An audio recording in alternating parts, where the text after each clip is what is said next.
Salam salam outsider, le débrief commence maintenant. Arsenal, Manchester United et Tottenham ont joué aujourd'hui. Arsenal a gagné, United a gagné, Tottenham a perdu. On va d'abord commencer par Arsenal qui gagne 3-1 face à Burnley. Top performance de la part des Gunners. Les Gunners ont fait une très belle semaine. Franchement, ils ont été excellents. La semaine passée face à Newcastle, ils ne s'étaient pas gérés. Le match a été compliqué, il y a eu des problèmes avec la VAR. Toute la semaine, on en a parlé de ces problèmes avec la VAR. Mikel Arteta s'est plaint. Donc du coup, je m'attendais à ce que cette équipe d'Arsenal-là, sur le terrain, elle fasse preuve de caractère. C'est-à-dire qu'elle ne laisse pas ce qui se passe en dehors du terrain venir l'influencer. Face à Séville en Ligue des Champions, déjà la performance était aboutie, elle était complète, tout le monde s'était géré. Aujourd'hui, face à Burnley, elle est tout simplement exceptionnelle. Franchement, elle est exceptionnelle, ça fait plaisir de voir une équipe d'Arsenal qui déroule comme ça. Une équipe d'Arsenal qui ne laisse rien à l'adversaire. C'est vrai que Burnley a claqué un but, ça c'est vrai. C'est vrai que Burnley aurait même pu mettre un deuxième but, ça aussi c'est vrai. Cependant, moi, ce qui m'intéresse, c'est le fait que dans les temps forts du match, les gars ont été concernés, excusez-moi, et concentrés. Ça aussi, c'est important de le dire. La défense a été très bonne. Saliba, offensivement parlant, il nous a rapporté énormément de choses. Plusieurs temps forts de cette équipe d'Arsenal, là où tu voyais Gabriel de temps en temps, il se prenait pour Saka, il allait sur le côté, il avait cru que c'était un ailier à essayer de faire des décalages. Donc tu sentais que les boys étaient à l'aise. Zinchenko marque un très beau but. Ces derniers temps, je le disais, Zinchenko, j'avais l'impression qu'il n'était pas assez concentré. Cependant, aujourd'hui, son match, il est excellent. Il n'y a absolument rien à dire. Franchement, son match est excellent. Raya, son match est excellent. En fait, la plupart des boys aujourd'hui, tu ne peux dire que leur match, il est excellent. Ils se sont tous gérés, sauf un, Kai Havertz. Kai Havertz. Mais il ne faut pas me fatiguer encore une fois. Il est là sur le terrain, au milieu de terrain, tu te poses des questions. Franchement, c'est difficile avec Kai. C'est difficile en fait, c'est difficile. Protection de balle, d'accord. Combativité, d'accord. Pressing, d'accord. Mais boy, franchement, où est la pertinence en fait à un moment donné quoi, par rapport à son positionnement, à son rendement, ce que lui il peut te donner et l'argent qu'on a dépensé. C'est-à-dire qu'on doit aller chercher plus de Kai Havertz. Le problème il est simple, c'est qu'à un moment donné, Kai doit accepter de mettre... En fait, Kai doit être sur le banc. Kai doit être sur le banc en fait. Ça suffit. Ça suffit. Saka, Trossard, Martinelli. Ça marche bien.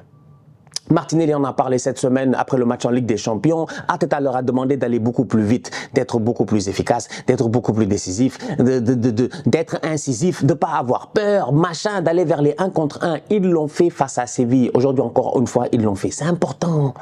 Mais j'ai besoin de ça. Saka et Martinelli, ils doivent prendre les boys, les dribbler. Il n'y a pas un ailier. Franchement, moi, quand tu es ailier et que tu es là à faire des passes en retrait, ça me pose problème. Franchement, ça me traumatise. Donc, j'ai besoin que tu sois un ailier qui soit tranchant. Aujourd'hui, Saka et Martinelli, cette semaine, en tout cas, ils l'ont été. Trossard est très bon. Il aurait même pu marquer plus que ce qu'il a marqué aujourd'hui. Il doit mettre vraiment... C'est soit il fait la passe à Fabio Vieira, soit il claque son but. Tu vois, Trossard doit se gérer. Sinon, il y a les très bons arrêts du gardien de Burnley qui, sans lui aussi, peut-être Arsenal peut gagner ce match-là 5-1. Donc, c'est pour dire à quel point offensivement, ça joue bien. Donc, si tu n'as pas Gabriel Jesus, si tu n'as pas Eddie Nketiah, si tu as des gars qui sont en ce moment à l'infirmerie ou qui ne sont pas, je dis bien, au top de leur forme, mais ton Kai Havertz qui est sur le terrain, au milieu du terrain, il te sert à quoi? Mets-le sur le banc. Comme ça, à un moment donné, quand tu fais ton changement, ben, tu fais rentrer Kai en pointe, ou tu le mets titulaire en pointe, je sais pas. Mais ça ne fait aucun sens, moi, en fait, de l'avoir ici. Franchement, ça commence à me saouler, quoi. Commence à nous fatiguer, le Arteta, là. Soupemic, toi aussi. Quand même, franchement. We got Soupemic Arteta. Hein? He knows exactly what we need. Franchement, Tierney in the back, lui, il est déjà parti. Franchement, Gabi in attaque, on est d'accord, franchement. Mais on est on the way to the Champions League, on est déjà là-bas. Maintenant, à un moment donné, il faut qu'on joue comme des gars en Champions League. Ce qui veut dire que we got Soupemic Arteta. He knows exactly what we need. We need Kai Havertz. In the offense. Franchement, in the offensive work. On a besoin de lui devant. Franchement.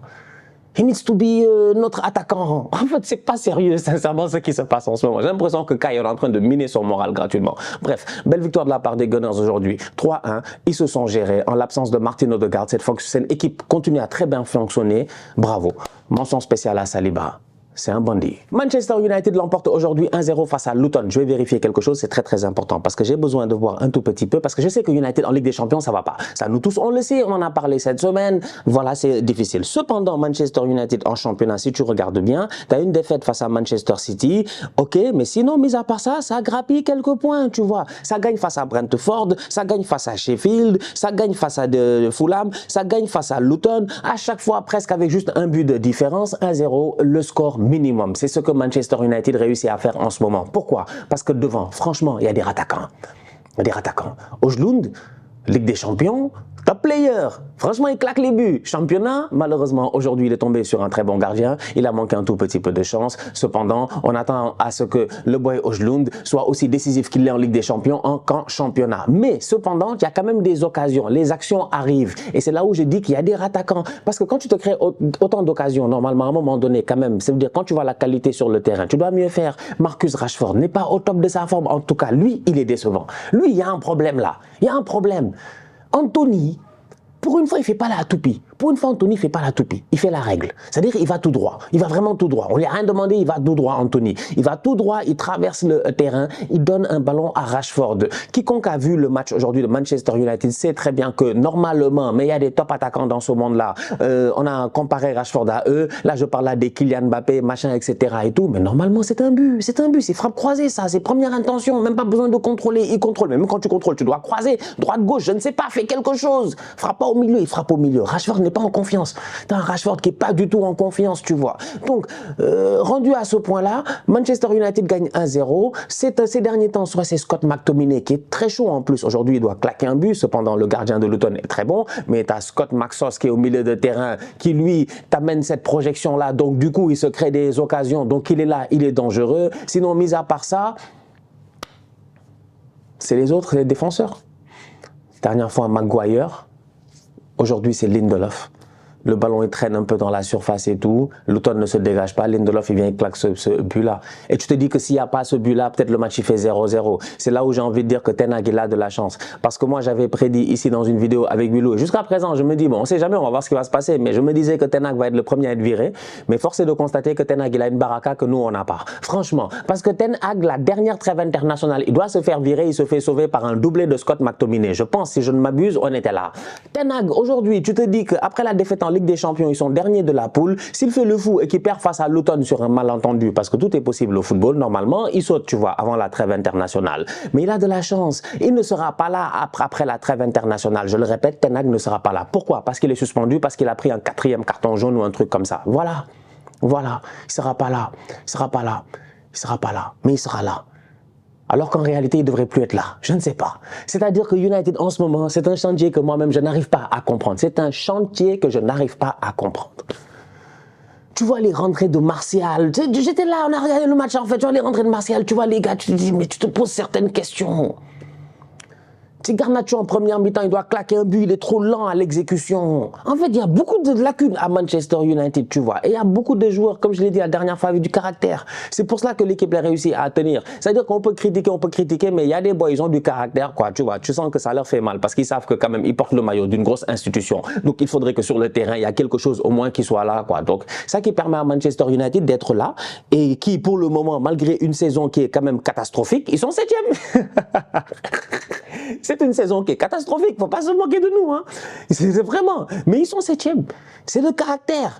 En fait, ils ne sont pas encore morts, ils sont toujours là. Et Ten Hag a cette baraka-là. Maintenant, il a 2 semaines de trêve internationale pour essayer de trouver un système, pour faire de Marcus Rashford un ailier qui va créer des occasions pour que Højlund essaie à un moment donné de commencer à claquer des buts en championnat. Je suis convaincu que plus ils vont se créer d'occasions, plus à un moment donné, Højlund va marquer des buts, la confiance va revenir. Il y a des boys qui sont blessés, qui vont aussi revenir. Il faut juste que Manchester United, je ne sais pas comment on le dit, en fait, en anglais, ils disent « they have to hang on ».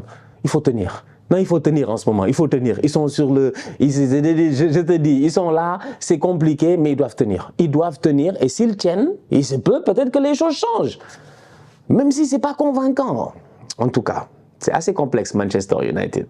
Belle victoire, belle victoire, victoire tout court, 1-0 face à Luton. Tottenham n'avait plus perdu, la défaite il ne connaissait plus, c'était tranquille avec Ange Postecoglou, tout allait très très bien dans cette équipe-là, ça enchaînait les victoires, c'était l'éléphant au sommet de la première ligue. Cependant la dernière fois Manchester City, vous-même vous les connaissez en soum-soum tranquillement, ils ont repris leur place.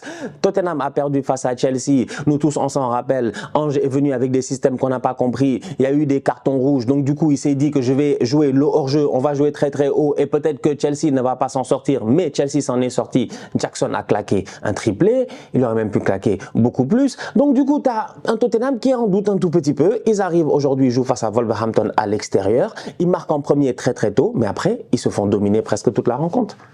Et ils perdent le match 2-1 dans le temps additionnel. Le football, c'est cruel. Non, c'est-à-dire que Ange, faut faire attention. Là, on va fâcher Ange, il va devenir un démon, là.